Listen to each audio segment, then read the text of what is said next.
Bonjour, je suis Déborah Sarrazin, énergéticienne, et voici mon index ABC.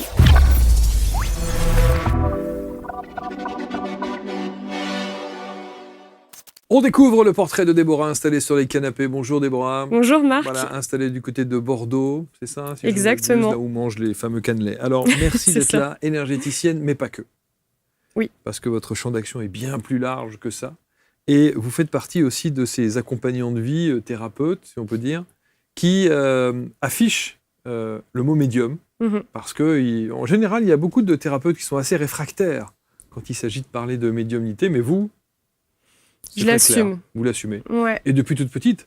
Alors, depuis toute petite, en effet, je voyais des entités dans ma chambre. Donc, je dormais avec ma couette au-dessus de la tête. Mes parents me disaient non, mais t'inquiète pas, Déborah, c'est tes cauchemars. Voilà, c'était monstre dans tes cauchemars, etc. J'ai tout coupé, comme beaucoup.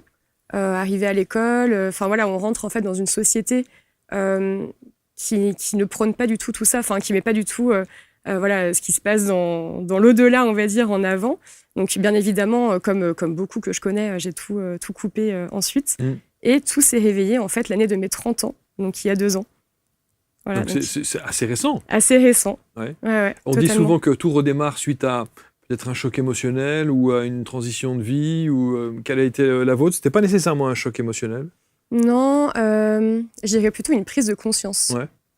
En fait, j'ai échangé avec une personne, donc une médium, que je ne savais pas du tout qu'elle était médium, que j'avais recrutée, puisque moi, du coup, j'étais RH à la base. Ouais. Oui, vous avez fait, je crois, une licence de psycho? Oui, tout à fait. Licence de psycho, master RH, et j'ai exercé à peu près 10 ans dans les RH, dont 6 ans dans une asso de protection animale. Mais, et en plus, on parlera de la communication animale. Ouais, mais ce qui est intéressant, c'est de se dire que déjà là, vous êtes dans l'accompagnement. Oui. Oui. RH, les ressources humaines dans une structure quelle qu'elle soit, c'est déjà de l'accompagnement. Ouais, c'est clair. Accompagnement pour œuvrer à la fois pour l'humain et aussi pour les animaux, puisque j'étais dans une asso de protection animale. Donc pour moi, ça avait beaucoup de sens, en fait, d'être là où j'étais. Donc cette personne que j'avais recrutée 1 an auparavant, on se retrouve ensemble dans le train pour aller dans un séminaire qui était à Marseille. Donc on avait pas mal de temps de train depuis Bordeaux. Et donc je fais ma RH, je lui demande voilà comment ça va dans ton équipe en ce moment. Et elle me dit écoute voilà je sens les gens, etc. Et elle commence à me dire en fait je suis médium, je sais pas si tu le savais. Je dis non, je savais pas du tout. Donc c'est dingue. Et là à ce moment-là ça vous parle? Et là ça me parle, ça me percute et ça m'intrigue.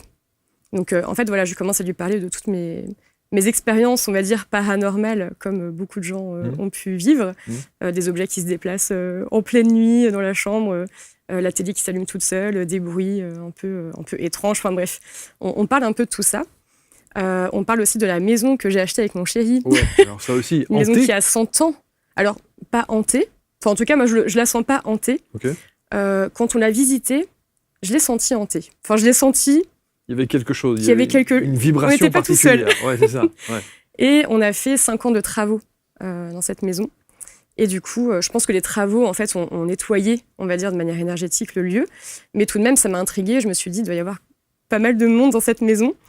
Et donc, cette personne me dit, voilà, au-delà de tout ça, donc voilà, les âmes, les entités, etc., tu as quelque chose en toi qui est comme bloqué et qui a envie de grandir, en fait, de s'expandre.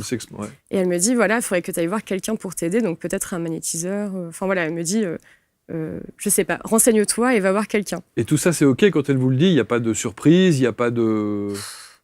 J'ai un peu peur, j'avoue. Je me dis, OK, je crois pas... Enfin, j'ai jamais cru au hasard. Donc je sais que tout ça, c'est vraiment pour quelque chose qui me dépasse.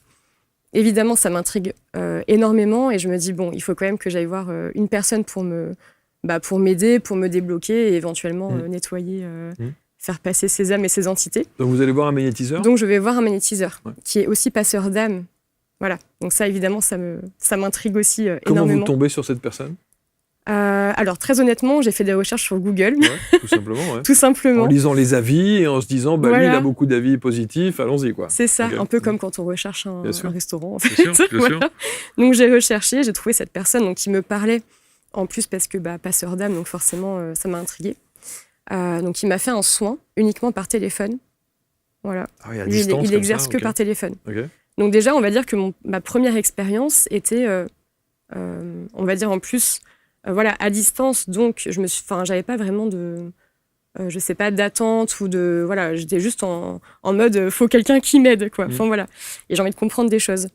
Et donc, en effet, elle me fait le soin, donc un peu comme celui que je fais aujourd'hui, finalement. Et je sens qu'il y a des choses qui se débloquent ensuite. Donc, des rêves prémonitoires, les mains qui chauffent en pleine nuit. Je sens le troisième œil qui s'active, un peu des maux de tête. C'était un peu étrange. Et je tombe donc sur une notification YouTube, quelques semaines après, d'une magnétiseuse qui fait des formations. Et je regardais pas du tout de vidéos comme ça sur YouTube à ce moment-là. Donc, donc je me dis OK. Et dans sa vidéo, elle dit venez me voir au Salon du Bien-être à Bordeaux. Et donc ça, c'était fin novembre 2023. Donc je vais la voir et elle me dit voilà, je te confirme, c'est tes guides qui te poussent en fait vers moi parce que tu as 20 vies de guérisseuse. Donc là, faut croire aux vies antérieures. Donc je dis OK, bon, ça chamboule un peu. Ouais, vous êtes hyper open surtout quand même, hein. Ouais. Je pense que j'ai toujours été ouverte, mais quand même, à ce moment-là, ça me bouscule. Ça me bouscule parce que malgré, voilà, on a une ouverture quand même qui est là, mais quand on se dit, en fait, c'est quand même... là, ça commence à être concret, ça commence à être réel. Qu'est-ce qui se passe ? Et vous le ressentez dans le corps, en plus. Ouais. Avec le magnétiseur, c'est quand même très palpable. Oui, bon, je ne suis pas entrée dans les détails, mais ouais, c'est clair, j'ai eu énormément de ressentis pendant tout le soin. Enfin, ça m'a réveillé quand même un certain intérêt, on va dire, pour le sujet. Et de l'émerveillement aussi, parce que je me dis, mais c'est dingue, en fait. Enfin, c'est dingue d'avoir tous ces ressentis juste au téléphone. Pendant la séance, il m'a aussi dit des choses sur ma famille, sur la personne, en fait, qui gardait mon chéri quand il était petit. Donc, même lui, alors au début, il me dit, bon, tu fais ce que tu veux, hein, voilà. Je respecte, mais il m'a toujours suivi dans mes délires, donc il me dit, voilà, fais ce que tu veux, évidemment, mais moi, bon, j'y crois pas trop. Voilà, bon, avec prudence. un peu moins ouvert, on va dire, sur le sujet. Ouais. Sauf que le magnétiseur dit des choses sur Evelyne, donc la personne qui le gardait, nounou. voilà, qui était sa nounou. Il me dit, voilà, elle me montre, parce que Evelyne, on trouvait pas en fait qui était Evelyne dans notre entourage. Et il me dit, elle me montre dans sa main un épi de blé en or. Et donc je dis ça à mon chéri, donc lui était au téléphone avec sa maman, moi avec le magnétiseur, et il me dit, ah oui, et là il me regarde avec des yeux à moitié effrayés, à moitié émerveillés, vraiment, avec beaucoup d'émotion. Il me dit, mais oui, c'est celle qui me gardait quand j'étais petit. Et en fait, on jouait à un jeu, l'emblème du jeu, c'était un épi de blé. Et donc lui, forcément, wow. voilà, forcément, il y croit à ce moment-là. Ah ouais, là, y a pas, c'est quand même une très belle preuve, quoi. Ouais, quand même, c'est quand même incroyable, c'est clair. Mais ça ne fait pas de vous une médium. Non, alors là, voilà, on est vraiment aux prémices de l'histoire pour l'instant. Du coup, donc cette magnétiseuse que je vois au Salon du Bien-être me dit, voilà, vous avez ça en vous, votre âme a envie de faire ça. Maintenant, vous avez votre libre arbitre. Donc, on en reparlera du libre arbitre parce que ça fait partie des messages hyper importants que j'ai envie aussi de transmettre aujourd'hui. Qui est aussi controversé, hein. Oui. Il y a beaucoup de gens qui vont jusqu'à dire que ce libre arbitre n'existe pas et que, voilà, et que tout est destiné, tout est destin et tout, voilà. Donc c'est clair. Oui, il y a aussi, hein, il y a des grandes dates, on va dire, des grands événements, voilà, qui sont décidés à l'avance par l'âme. Mais malgré tout, il y a quand même un libre arbitre et on a quand même le choix, heureusement. Alors, vous ressortez de ce salon du bien-être ? Donc, je ressors de ce salon un peu, waouh, qu'est-ce qui se passe ?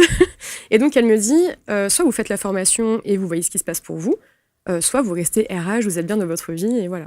Et c'est vrai que j'étais bien dans ma vie de RH, je me posais pas la question de partir. Sécurité d'emploi, stabilité. Ouais, et puis j'avais déjà ce sens en fait au travail, j'étais dans une équipe voilà, que j'adorais, que j'adore toujours, donc c'est... Ouais.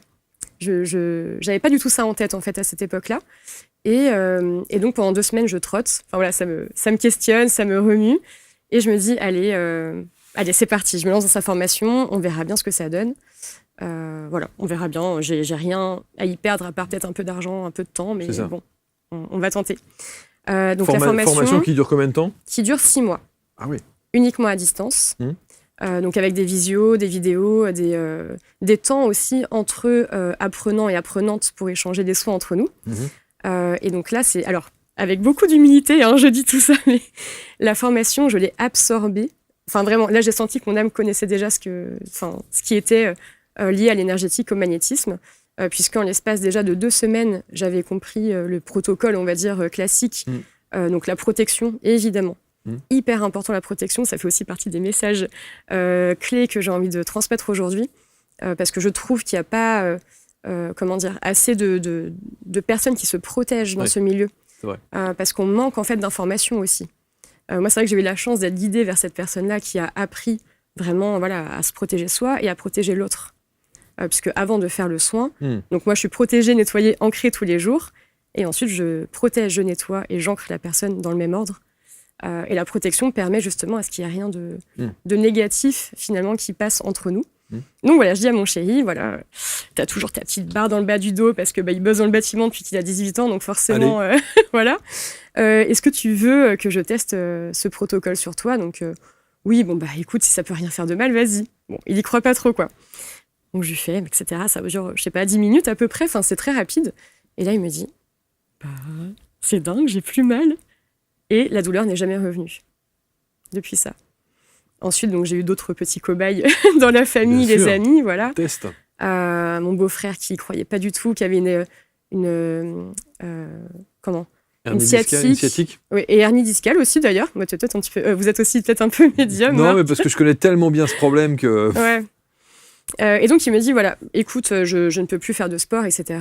Mais si tu veux tester quelque chose... Essayons. J'y crois pas, je suis hyper sceptique, mais vas-y. Donc, je lui fais le soin. Et là, pareil, il se lève, il me dit, mais... Alors, ça me fait chier de l'admettre, mais ça marche.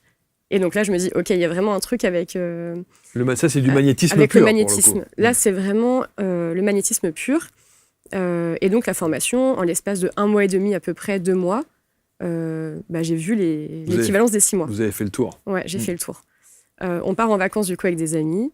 Et en rentrant de vacances, je me dis, OK, je vais m'inscrire à cette autre formation qui était un peu plus longue aussi, et qui permettait d'aller voir justement la communication animale, la médiumnité, etc. Puisque pendant en fait, les échanges avec les autres élèves, je commençais à voir des choses. Donc j'avais des flashs qui s'ouvraient, etc. Bon, des petites choses que je ne comprenais pas trop. Je sais pas, je vois un hôpital, je vois une dent.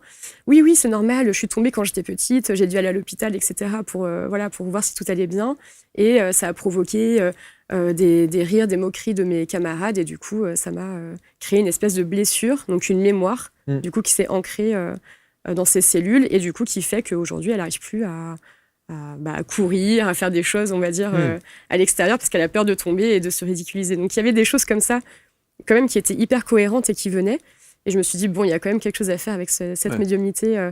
Mais j'ai mis plusieurs mois à comprendre que c'était ça et à surtout, on va dire, l'affirmer et vraiment me dire, OK, en fait, je suis médium. Mais en fait, on est tous médiums. Enfin, finalement, on peut tous... C'est la phrase. Voilà. On est tous médiums. Bon, mais c'est vrai. C'est vrai. Dans l'absolu, vous avez raison. Après, effectivement, il y a ceux qui vont aller plus loin et qui vont vouloir exploiter un peu les possibilités, les facultés, et puis d'autres qui s'en rendent pas compte et qui ne le feront jamais. Qui n'ont pas forcément conscience. En tout cas, on a le sentiment que tout œuvre pour que vous soyez sur votre chemin et que les choses viennent petit à petit. Ouais. Quoi. C'est d'une fluidité extraordinaire. Et en fait, mais moi, je me dis à ce moment-là, donc évidemment, j'apprends à communiquer avec mes guides. Et donc, je demande à mes guides, mais en fait, c'est ça que je dois faire. En fait, aujourd'hui, c'est ma nouvelle mission, c'est celle-ci. Donc, évidemment, j'ai que des confirmations et donc chaque jour. Vous avez de la clairaudience, vous avez... Ouais, j'ai la clairaudience qui s'ouvre. Petit à petit, tout s'ouvre. La clairsentience, en fait, que j'avais depuis toujours, finalement, ce ressenti dans le corps. En fait, quand je me connecte à quelqu'un, je peux ressentir ses émotions et je peux ressentir, on va dire, la douleur principale qu'elle peut avoir dans son corps et peut-être le chakra, en fait, qui doit être travaillé en priorité. Et en fait, c'est quelque chose que je ressentais. Des fois, j'étais avec un groupe de personnes et je ressentais un petit mal-être ou quelque chose qui me traversait. Je me disais, mais ça ne m'appartient pas, je sais pas d'où ça vient. Et donc ça, c'est quelque chose que ensuite j'ai appris. J'ai mis un mot dessus. À décoder. Et à décoder. Et aujourd'hui, ça me sert énormément. Alors, ce qui fait que donc, le magnétisme, c'est une chose, la médiumnité, tout ça s'ouvre, jusqu'à la communication animale. Parce que du coup, ce qui est valable chez les humains, vous vous dites, ça doit être valable aussi quand on communique avec les animaux, alors. C'est ça. Et là, c'est dingue aussi ce qui se passe, puisqu'en fait, on apprend à faire des soins sur les animaux, et on voit que le protocole est presque identique. Il y a 2-3 choses qui changent, parce qu'on n'a pas exactement les mêmes chakras. Ils en ont 2 de plus que nous. Et puis bon, après, voilà, c'est différent aussi le soin avec l'animal, puisqu'on On communique pas comme avec un humain, évidemment.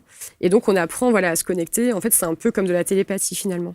Un peu comme avec les guides. Enfin, on apprend, en fait, à recevoir les messages. Et comment est-ce que vous acceptez c'est ça qui est la difficulté. C'est quand on dit qu'effectivement, tout le monde est médium, je pense que le fait que certains ne l'affirment pas ou ne le ressentent pas ou n'ont pas la nécessité ou le besoin de le dire, c'est qu'on ne sait pas faire la différence entre ce qui vient de notre mental, qui se raconte des histoires, et ce qui est véritablement du message ou du ressenti. C'est ça, cette nuance-là, qui est toujours extrêmement délicate. Parce que le jour où ce filtre tombe, effectivement, la médiumnité, on l'accueille, on sait, c'est de l'intuition plus, qu'on l'appelle médiumnité, intuition plus, peu importe. Ça veut dire la même chose. Complètement. Et comment vous arrivez à enlever ce filtre et vous dire ce que je vois, ce que je ressens là, c'est de la médiumnité? J'adore cette question. Alors, il faut vraiment développer sa confiance en soi, évidemment. Moi, ça m'a vraiment appris à me faire confiance, en fait, à faire confiance à la première info qu'on reçoit. Je dis souvent, en fait, l'intuition, c'est ce qui vient en premier. On se connecte à quelqu'un, on se connecte à un lieu, on se connecte à une info, peu importe, à une décision à prendre. Et on a quelque chose qui vient de manière spontanée et naturelle, j'ai envie de dire, avant même qu'on ait le temps de réfléchir. Et ça, c'est de la médiumnité? Ouais, tout à fait. Okay. Ça, c'est de l'intuition. En fait, on a tous une âme. On a envie, on a une âme. On a des chakras, on a un troisième œil. Dès cet instant-là, on peut tous et toutes développer, on va dire, en tout cas, à capter l'intuition et à faire confiance au message qu'on reçoit. Et donc, le mental, évidemment, c'est tout ce qui découle, finalement, d'une réflexion, d'une logique, d'une certaine raison. En tout cas, pour moi, c'est comme ça que je fais mon distinguo. C'est comme ça que ça fonctionne. Alors, et on dit souvent, parce que c'est devenu évidemment une phrase très classique, la première intuition est souvent la bonne. C'est vrai? Mais complètement, mais tellement. Et en fait, j'ai compris beaucoup de choses dans ma vie. Je pense que j'ai jamais autant évolué personnellement depuis ces 2 dernières années que depuis en mes 30 ans. C'est vraiment incroyable ce bond que j'ai fait au niveau prise de conscience. Des anciennes amies, par exemple, où quand je les ai rencontrées au début, je me disais, mais je sais pas, je la sens pas, il y a un truc qui est un peu faux chez elle, ou je sens qu'elle pourrait, je sais pas, me trahir un jour. Ou j'en sais rien. Il y avait un petit truc qui me disait, n'y va pas. Malgré tout, j'y suis allée, et plusieurs années plus tard, en fait, on se rend compte que oui, il y a quelque chose qui allait pas. Qui collait pas. Et on se dit, mais c'est vrai que ma première intuition était vraiment la meilleure. Et depuis, j'écoute évidemment cette intuition, et ça m'aide énormément. Et donc là, il y a l'intuition, il y a les messages en clairaudience que vous pouvez avoir, clairsentience, vous l'avez dit, et puis vous voyez? Et je vois. Alors, je vois quand je ferme les yeux. En fait, je me concentre, donc c'est ce que je dis aux personnes qui viennent me voir en séance. C'est là où c'est drôle, en fait, d'être ensemble physiquement, mais en fait, on a tous les yeux fermés. Donc finalement, qu'on soit à distance, c'est pareil. C'est là aussi qu'on se rend compte que ça change pas grand-chose au final, mis à part le contact humain qu'on peut avoir, on va dire, en amont et ensuite après la séance. Mais voilà, donc je ferme les yeux pour me concentrer sur déjà le soin, mes ressentis, etc. Et je reçois des messages du coup en flash. Et les messages, c'est des scènes, des situations, ça dépend. Ça peut être un peu de tout. Ça peut être un visage, ça peut être un objet, un lieu, ça peut être un mouvement, en effet, quelque chose qui tourne, ou une personne qui marche. Ça peut être... c'est très aléatoire. Est-ce que vous faites partie de ces médiums qui échangeaient avant avec, vous parlez avant avec les gens? J'aime bien. Alors, en fait, je laisse la possibilité finalement aux personnes, si elles souhaitent déjà me donner leurs attentes pour la séance. Donc, je commence toujours comme ça. Comment ça va? Quelles sont vos attentes, vos besoins pour la séance? Et est-ce qu'il y a des choses que vous voulez me raconter? En fait, je laisse libre. Il y a des personnes pour qui, rien que le fait de parler, ça commence à débloquer le chakra de la gorge. Ça libère des choses. Elles vont commencer à avoir des émotions. J'ai toujours la petite boîte de mouchoirs à côté. Donc, déjà, rien que ça commence, on va dire, à faire un soin en soi. Il y a des personnes qui ne veulent pas trop raconter, qui me disent je préfère voir ce qui vient. Et c'est OK. Moi, aussi. Je serais plus dans de cet avis-là. C'est normal. Moi, j'aime bien les deux. La difficulté, c'est qu'à partir du moment où on décide évidemment de parler, quelque part, on confie des informations qui peuvent donner. Ça brouille un peu les pistes, quoi. C'est ce qu'on pense, mais en réalité, c'est pas. Non. En tout cas, chez moi, c'est pas comme ça que ça fonctionne. En fait, souvent, les personnes me disent des choses des choses dont elles ont besoin en fait de se confier, de se libérer. Mais derrière, je vais avoir des infos qui vont être pas du tout liées à ce qu'elles m'ont dit. Ou peut-être liées, et du coup, on va trouver peut-être en effet un lien, mais qui va pas forcément être évident dans un premier temps. Donc voilà, en fait, j'ai envie de dire, c'est plutôt... Voilà, je suis vraiment à l'écoute de la personne, de ses besoins. Et si elle a besoin de parler, elle parle. Oui. Et si elle a besoin de plutôt voir ce que moi je reçois en message, voilà, c'est OK aussi. Ah, on peut vous consulter juste pour de la médiumnité pure ? Oui. C'est ça. Ouais, on peut faire les tata, deux. le grand-père, etc. Ça, on peut faire ça. On peut faire ça. Et sans vouloir de magnétisme ou de soins particuliers. Exactement. On peut faire ça. Okay. J'ai des personnes qui me disent, voilà, je veux juste un tirage de cartes. Oui, c'est ça, je veux en savoir plus. Voilà, j'ai des questions. Donc, j'ai des personnes qui passent leur séance à me montrer des photos de personnes qu'elles ont dans leur entourage. Voilà, comment vous sentez telle personne. J'ai déjà aidé, par exemple, des femmes qui recherchaient un homme qui avait plusieurs photos. Voilà, je sais pas, en fait, avec lequel aller plus loin, avec lequel voilà, je peux faire confiance, etc. Donc, bon, après, évidemment, moi, je donne toujours mon ressenti et ce qui me vient en guidance, mais encore une fois, le libre arbitre. Elles ont le libre arbitre. Voilà, évidemment. hyper important. Quel est le truc le plus improbable qu'on vous ait demandé ? Le plus improbable. La situation la plus cocasse. Vous avez un souvenir de ça ? Je pense que c'était, alors cocasse et en même temps dans l'émotion, c'était une séance mère-fille pour la perte du papa, qui était parti 3 semaines avant. Donc évidemment, elles étaient effondrées. Voilà. Et puis je suis hyper empathique, donc je suis une éponge et forcément, j'ai pleuré avec elle, quoi, pendant la séance. Et ce qui était assez improbable et assez cocasse, c'est que je me suis connectée donc, aux messages qui doivent venir. Généralement, en fait, je me connecte à la personne, je ferme les yeux et je reçois ce qui vient. Donc, je n'ai pas forcément d'attente ou de demande particulière. Et donc là, je vois un monsieur, donc je leur décris le monsieur, elles me disent c'est lui. Ok, donc on voit ce qu'il fait. Donc je dis là, je le vois, il saute en parachute. Ils me disent c'était son plus grand rêve, il n'a jamais pu sauter en parachute. Ah ouais. Ok. Voilà, il est en train d'accomplir son rêve, puisque visiblement, il est en train de le faire, il s'éclate. Là, je le vois avec un grand chien blanc, on dirait un golden retriever. C'était son rêve d'avoir un gros chien comme ça. Et en fait, elles étaient choquées c'est sûr. de et ce que je leur disais. Et moi aussi, oui. Je me disais, en fait, c'est dingue, parce que du coup, et c'est vrai que cette séance-là m'a un peu perturbée, dans le sens où je me suis dit, finalement, on peut réaliser aussi nos rêves après. Puisque là, le monsieur, en l'occurrence... faisait absolument tout ce qu'il avait envie de faire dans sa vie. Donc là, je vous donne 2 exemples. Il y avait plusieurs. Vraiment, c'était un enchaînement. Je dis, là, il est avec une autre personne. C'est le tonton, etc. Donc il a retrouvé les personnes qu'il aimait. Il a finalement pu faire des choses qu'il avait envie de faire dans sa vie incarnée. Et j'ai trouvé, en fait, que ça donnait beaucoup d'espoir aussi et de joie, finalement. Et de réconfort. Ouais. Très clairement. Tout à fait. Mais c'est vrai que ces séances de médiumnité, c'est quand même une responsabilité. Hein. Oui. C'est une grosse responsabilité. D'abord, par rapport au fait que les gens font la démarche, donc vous avez quand même envie d'avoir des réponses aux questions que les gens se posent. Et ensuite, l'orientation de ce que vous allez dire, quoi. C'est-à-dire que, attention aux mots que vous allez utiliser, à la manière dont vous allez les dire, et à ce qu'il est possible de dire, et parfois peut-être de ne pas dire.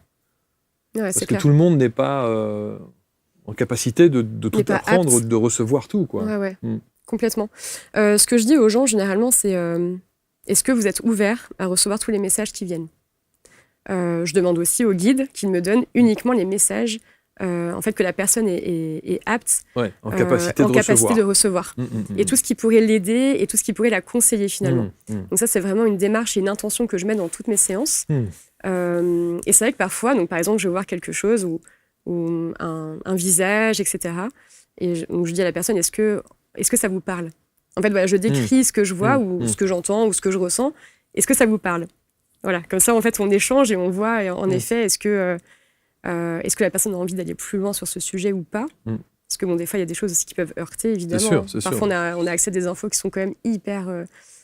délicate, hyper personnelle. Très privée, oui. Et très privée. Et bien évidemment, je laisse le libre arbitre aussi à la personne, même si elle vient en séance, elle n'a peut-être pas forcément envie, là, tout de suite, d'aborder ce sujet. Et c'est déjà arrivé, d'ailleurs, des personnes qui viennent me revoir 2-3 séances plus tard et qui me disent, voilà, tu avais vu cette scène à la première séance, c'était pas le moment pour moi d'en parler, et là, je suis, on va dire... dans une énergie, en fait, dans une volonté de travailler là-dessus. Donc là, c'est bon, je suis OK. Le support, vous faites les cartes aussi ? Oui, je fais des cartes. Tarot, oracle ? J'aime beaucoup les oracles. Ouais. Tarot, j'en ai un, mais qui est très, très joli. En fait, moi, j'aime ce qui est beau. Donc le tarot de Marseille, par exemple, je ne vibre pas du tout avec. Okay. Mais voilà, oracle, tarot, et du coup, la guidance. Voilà ce qui vient... Et les ressentis. Et les ressentis. Ouais. Alors, il y a ça, évidemment, et puis il y a le magnétisme, on l'a dit, et les soins énergétiques que vous pouvez faire aussi à distance. Oui, tout à fait. Le plus loin que j'ai fait, c'était depuis l'Australie. Des personnes qui vivent en Australie, du coup. Et donc, moi, j'étais chez moi, dans mon cabinet, à faire le soin à distance. Et ça fonctionne, évidemment, pareil. Ouais. Donc, c'est un beau parcours. Ouais. C'est un parcours étonnant. Oui, je suppose. C'est assez incroyable, en fait, de se dire, voilà, je me lève le matin pour faire quelque chose d'utile. Enfin, même si, voilà, comme je disais, dans mon ancienne asso aussi, j'étais dans cette optique-là. Mais là, c'est différent. D'ailleurs, j'ai mis 1 an à quitter mon asso. J'imagine, ouais. quand j'ai commencé à développer tout ça, mes capacités énergétiques, médiumniques, etc. En fait, d'abord, c'est vraiment sur la famille, les amis, les proches. Ouais, pour tester, bien pour sûr. Tester, Ouais, et puis, mais ça reste moi aussi, je veux un soin, etc. C'est sûr. Et ça reste un grand saut, quand même. Et ça reste un grand saut. Et après, petit à petit, voilà, les amis de la famille, les amis des amis. Ah tiens, moi aussi, je voudrais un soin avec Déborah. Bon, je commence à réfléchir. Bon, en effet, peut-être qu'il va falloir que je commence à officialiser. À structurer, donc créer la société, etc. Et dès cet instant, en fait, je me sens comme... vraiment comme lancée, en fait, dans un nouveau cycle, en fait, une nouveauté, un nouveau départ, une nouvelle vie. Absolument. C'est ça. Est-ce que vous savez qui sont vos guides ? Oui. Ouais, j'ai 3 guides. Ce sont des maîtres ascensionnés qui me protègent, qui me guident, qui me forment aussi parfois. Parfois, voilà, je suis en méditation et j'entends, je vois des choses, je me dis « Ok, bon, très bien, on va faire ça, ça marche. » Ouais. Donc, les prochaines étapes, c'est écrire. Écrire. Oui. J'ai des projets en cours. Ah oui, j'imagine. Oui. Beaucoup. J'ai des projets en cours. Quand on a ces facultés-là, enfin ce potentiel-là qu'on a réussi à développer, il y a tellement de tranches de vie, en cabinet ou à distance, que l'idée, c'est de pouvoir effectivement écrire. Quoi. Ouais, partager, transmettre. Transmettre. D'où les formations aussi. Alors, vous faites aussi des formations. Ouais, totalement. La première formation, c'est vraiment pour se protéger, puisque, encore une fois, je mets vraiment un point d'honneur là-dessus. C'est super important, à la fois pour les personnes en fait, qui pratiquent, pour justement ne pas recevoir les choses, les énergies qu'elles n'ont pas besoin, qu'elles n'ont pas envie de recevoir, et aussi pour les personnes qui consultent, du coup. Hyper important, la protection, l'ancrage et la communication avec les guides. Ça, c'est vraiment la première formation que tout le monde peut faire, parce qu'on a tous des guides. On peut tous apprendre à se protéger, même si on n'a pas forcément un métier qui est en lien avec le bien-être ou autre, mais au moins se protéger des énergies peut-être de l'entourage, quand on va faire les courses, etc. Donc ça, c'est une formation ? Une formation. Ok. En gros, j'ai une formation qui est très complète, qui permet de faire un auto-soin. Puisqu'on est toutes et tous capables d'apprendre à guérir, ouais, bon, même si le mot, on peut mettre je mets des gros guillemets dessus, évidemment. Bien sûr. Ça ne se substitue pas à la médecine traditionnelle, bien évidemment. C'est sûr. Mais en tout cas, ça peut venir vraiment débloquer, on va dire activer des capacités d'auto-guérison qu'on a toutes et tous en nous, dans nos cellules, puisque nos cellules se régénèrent tous les jours, évidemment. Donc voilà, on a cette capacité-là de au moins apprendre à se prodiguer un auto-soin. On ne va pas forcément en faire pour les autres, mais en tout cas pour soi, c'est quelque chose qu'on peut apprendre. Et donc cette grande formation-là, du coup, j'ai décliné en 3 formations. Donc la première, du coup, celle qu'on vient de citer. Protection. La protection. La deuxième, c'est le passage d'âme et entité, qui intègre, du coup, la première, où on peut faire passer les âmes et entités sur soi, quand on sent qu'il y a quelque chose qui est un peu... qui vient nous pomper un peu de l'énergie, quand on sent qu'on n'est pas très bien, etc. Sur nos proches et sur les lieux. Ça, on peut vraiment le faire, pour le coup, aussi pour l'extérieur. Et donc la troisième formation, donc, qui est la plus importante complète. Pour l'auto-soin, la plus complète, qui intègre évidemment les deux précédentes. Mais on peut directement prendre la troisième ? Oui, on peut directement prendre la troisième. C'est des formations qui sont courtes, qui sont très condensées. On va dire que ça bouscule pas mal. Donc les personnes aiment bien dispatcher, on va dire, faire d'abord on va dire niveau 1, niveau 2, niveau 3 pour intégrer. Et bien évidemment, je déduis ce qui a été fait avant, etc. Enfin, voilà, on s'arrange entre nous après. Mais en tout cas, voilà, il y a ce besoin parfois, enfin souvent de ce que je vois, d'intégrer d'abord chaque étape de ce protocole, puisque c'est vraiment quelque chose qui vient fatiguer. Quand on monte en vibration, d'ailleurs comme les soins, les soins fatiguent énormément, un peu comme l'ostéo finalement. C'est vrai. Pendant 2-3 jours, voilà, on est un peu dans les vapes, on a besoin de dormir, de s'hydrater aussi beaucoup. Et finalement, la formation, c'est pareil. Vu qu'on monte en vibration, on a cette fatigue qui vient. Et en fait, cette fatigue vient justement nous dire, là, tu as besoin de te reposer pour intégrer, en fait, pour que tes cellules intègrent et digèrent. Qu'est-ce que vous aimeriez qu'on retienne de vous ? C'est une très, très vaste question. J'ai envie de répondre plein de choses. Tout d'abord, peut-être justement cette énergie de souhait, de protection, en fait, de vraiment d'œuvrer réellement pour le bien-être. Et d'œuvrer réellement pour les humains et pour les animaux. J'aime beaucoup aussi cette façon de voir les choses quand on est médium, de se dire, en fait, voilà, on passe les âmes et les entités. Évidemment, du coup, j'ai peut-être pas forcément envie de continuer à contribuer au fait de tuer des animaux, puisque du coup, les âmes, il faut bien les faire passer à un moment donné. Elle n'a pas décidé de mourir aujourd'hui. Ça, c'est aussi un message que je voulais faire passer aujourd'hui. Voilà, d'être vraiment dans cette conscience de chaque âme, en fait, de chaque être vivant. Donc voilà, vraiment cette volonté d'œuvrer pour tous les êtres vivants et le libre arbitre qui est tellement important. Et ça, c'est pareil, c'est quelque chose que je répète lors de toutes mes séances, de vraiment, en fait, voilà. Là, on a des informations qui viennent en guidance, on a des informations qui viennent sur les cartes, etc. Enfin, ok. Par contre, voilà, sachez que vous êtes maître et maîtresse de votre vie. Rien n'est figé. Rien n'est figé. D'ailleurs, j'ai déjà vu des personnes voilà, pour qui on voyait en fait une séparation dans le couple. Et elles me disaient, mais j'ai pas du tout envie de me séparer, en fait, j'ai pas du tout cette volonté-là. Et donc je leur disais, maintenant que vous savez que cette probabilité, en fait, cette lignée est probable, à vous de faire en sorte que ça ne se passe pas. Que ça ne se passe pas comme ça, absolument. Ouais. Donc rien n'est figé dans le temps, en fait. Rien n'est figé. Et pour moi, la médiumnité, c'est aussi ça, c'est de se dire, ok, donc là, il peut se passer ça. Est-ce que j'ai envie ou est-ce que j'ai pas envie ? Qu'est-ce que ça vient finalement réveiller en moi ? Est-ce que ça vient me susciter de l'enthousiasme, de l'espoir, de la foi ? Moi, c'est plutôt pour ça que j'œuvre. Ou est-ce qu'à l'inverse, ça me provoque de l'inquiétude ou peut-être de la peur ? Et dans ce cas, qu'est-ce que je peux mettre en place pour avancer dans le sens qui est le plus lumineux pour moi ? Exactement. Bon, en tout cas, on va mettre autour de la vidéo tous les liens pour entrer en contact avec vous. On pourra évidemment prendre rendez-vous soit à distance, que vous soyez en Australie ou pas, c'est pas un problème. Oui, voilà, exactement. Partout dans le monde. Partout dans le monde, c'est pas un souci. On met les liens autour de la vidéo pour que vous puissiez évidemment entrer en contact avec Déborah. Et si vous avez la chance d'aller dans la région bordelaise, eh bien, vous pourrez prendre rendez-vous en cabinet directement. Merci beaucoup, merci infiniment. Merci à vous. Merci pour cet accueil. Merci, c'était très intéressant parce qu'on a parfois besoin aussi évidemment d'accompagnement, dans la bienveillance, dans cet accompagnement méticuleux, très, très précis aussi, et dont le libre arbitre fait partie aussi. Totalement. Ça, c'est évidemment essentiel. Merci infiniment. Merci à vous. Commentez avec bienveillance comme toujours, vous partagez. On se retrouve très vite pour un prochain Portrait Index. Merci à tous.